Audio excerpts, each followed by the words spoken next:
નમસ્કાર મિત્રો, આપણા હિન્દુ ધર્મમાં હોળી અને ધૂળેટીનું પર્વનું અનેરું મહત્વ છે. હોળી એટલે માત્ર રંગોનો તહેવાર નહીં, પરંતુ અસત્ય પર સત્યના વિજયનું પ્રતીક.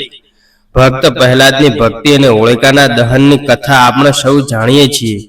પરંતુ શું તમે જાણો છો કે હોલિકા દહનની તે પવિત્ર રાખ ભસ્મ તમારા જીવનની અનેક મુશ્કેલીઓનો અંત લાવી શકે છે? શાસ્ત્રોમાં કહેવાયું છે કે હોળીની અગ્નિમાં નકારાત્મકતા બળીને ખાખ થઈ જાય છે અને જે શેષ રહે છે તે પવિત્ર રાખ. જ્યોતિષ શાસ્ત્ર અને તંત્ર શાસ્ત્રમાં આ રાખને સોના જેટલી કિંમતી માનવામાં આવે છે. આજે આપણે આ વિડીયોમાં જાણીશું હોળીની રાખના એવા સચોટ અને સિદ્ધ ઉપાયો જે તમારા જીવનમાં ધન, સુખ, શાંતિ અને સમૃદ્ધિ લાવશે. તો ચાલો જાણીએ આ દિવ્ય ઉપાયો વિશે. મિત્રો, ઘણીવાર આપણને લાગે છે કે ઘરમાં કારણ વગર ઝઘડા થાય છે, મન ઉદાસ રહે છે અથવા કોઈ કામમાં મન નથી લાગતું. આ લક્ષણો ઘરમાં રહેલી નકારાત્મક ઉર્જાના હોઈ શકે છે. હોળીની રાખ આ ઉર્જાને જળ મૂળથી દૂર કરી શકે છે. હોળિકાના દહનના બીજા દિવસે સવારે સ્નાન કરીને શુદ્ધ વસ્ત્રો પહેરી હોળી પ્રગટાવી હોય ત્યાં જાઓ. ત્યાંથી થોડી રાખ લાવો. આ રાખમાં થોડું મીઠું, સિંધવ મીઠું અને રાઈ મિક્સ કરો. હવે આ મિશ્રણને ઘરના દરેક ખૂણે અને મુખ્ય દરવાજા પર થોડો થોડો છાંટી દો. આમ કરવાથી ઘરમાં જામી ગયેલી જૂની નકારાત્મકતા દૂર થાય છે. આ ઉપરાંત જો તમે ઈચ્છો તો આ રાખની એક પોટલી બનાવીને ઘરમાં મુખ્ય દરવાજાની પાછળ લટકાવી શકો છો, જેથી કોઈ પણ ખરાબ શક્તિ ઘરમાં પ્રવેશી ન શકે. આ ઉપાયથી ઘરમાં શાંતિ અને સકારાત્મકતાનું વાતાવરણ બનશે. શું તમે સખત મહેનત કરો છો છતાં પૈસા ટકતા નથી? શું આર્થિક ભીષ તમને સતત સતાવે છે? તો લક્ષ્મીજીને પ્રસન્ન કરવા માટે હોળીની રાખનો આ ઉપાય રામબાણ સાબિત થઈ શકે છે. હોળીની રાખ ઠંડી પડે ત્યારે તેને ઘરે લાવો.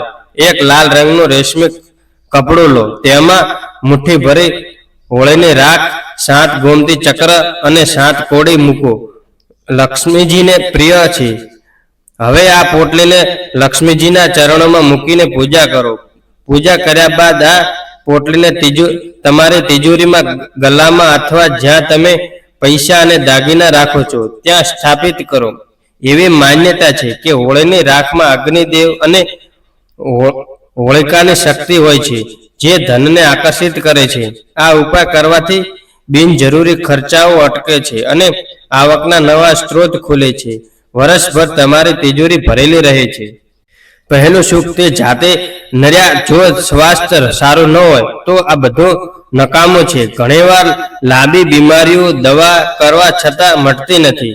આવા સમયે દવાની સાથે દુઆ અને શ્રદ્ધા પણ કામ આવે છે. હોલિકા દહનની રાખને ગોળીઓ એક ડબ્બીમાં ભરી લો.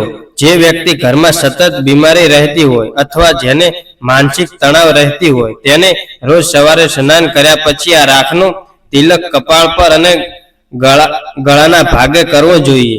આ ભસ્મ શરીરની આસપાસ એક અદ્રશ્ય રક્ષા કવચ બનાવે છે.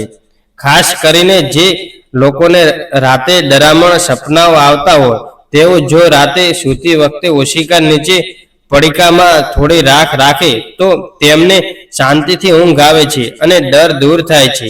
આ એક અત્યંત સાત્વિક અને પ્રભાવશાળી ઉપાય છે. નાના બાળકો ખૂબ જ કોમળ હોય છે અને તેમને જલ્દી નજર લાગી જતી હોય છે. ઘણીવાર હસતો રમતો બાળક અચાનક રડવા લાગે છે કે દૂધ પીવાનું બંધ કરી દે છે. આ નજર દોષ હોઈ શકે છે. હોળીની રાખનો એક તાંબા કે ચાંદીના ત્રાજીવમાં ભરી લો. તેને કાળા દોરામાં પરોવીને બાળકના ગળામાં અથવા કમરે બાંધી દો. આ રાખ બાળકને હોય અને બધું આ બધી બચાવે છે. જો કોઈ મોટા વ્યક્તિને નજર લાગી હોય તો એક મુઠ્ઠી રાખ લઈને તે વ્યક્તિના માથા પરથી 7 વાર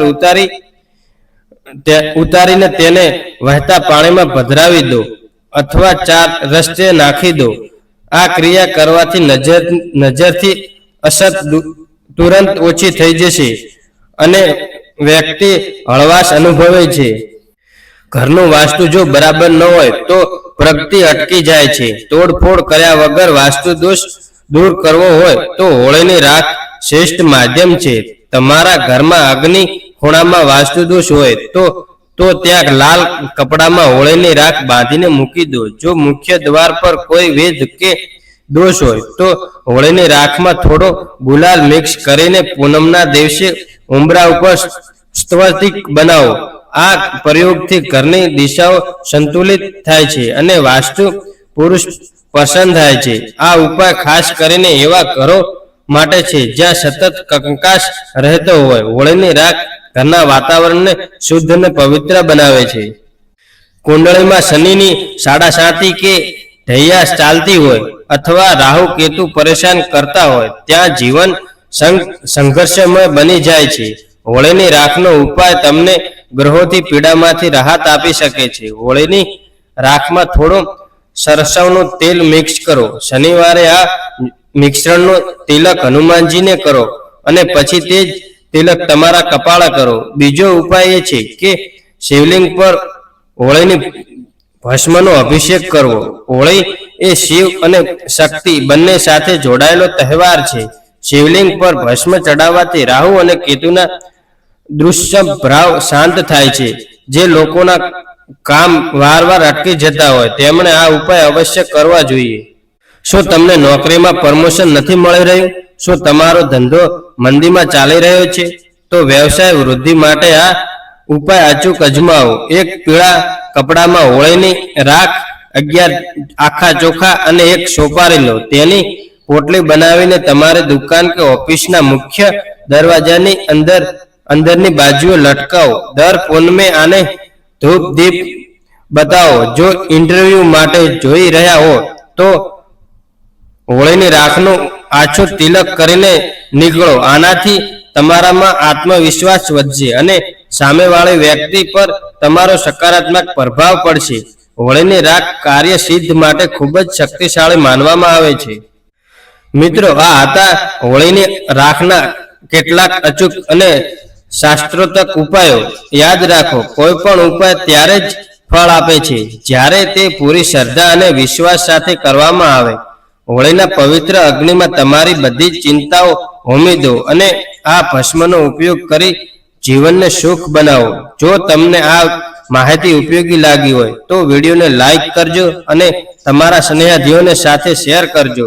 ઈશ્વર તમારા સૌનું ભલું કરે. જય શ્રી કૃષ્ણ. હેપી હોળી. આવા જ વિડીયો જોવા માટે અમારી ચેનલ ગોગાની વાતો ચેનલને સબસ્ક્રાઇબ કરો. તમને સૌથી પહેલા વિડીયો જોવા મળશે. વાસ્તુશાસ્ત્રને લગતા અને ધાર્મિક વિડીયો સૌથી પહેલા જોવા માટે ગોગાની વાતો ચેનલને સબસ્ક્રાઇબ કરો જલ્દીથી. હેપી હોલી.